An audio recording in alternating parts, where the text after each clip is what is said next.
খানার শুরুতে বিসমিল্লাহ ভুলিয়া গেলে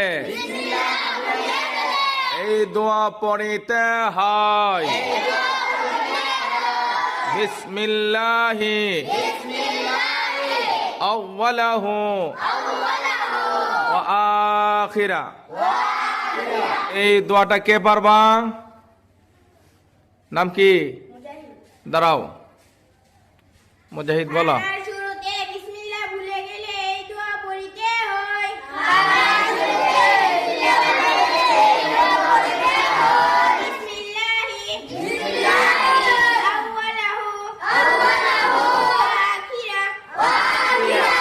মাশাআল্লাহ, বসো। আর কে পারবা? দাঁড়াও, নাম কি? আমির হামজা বলো।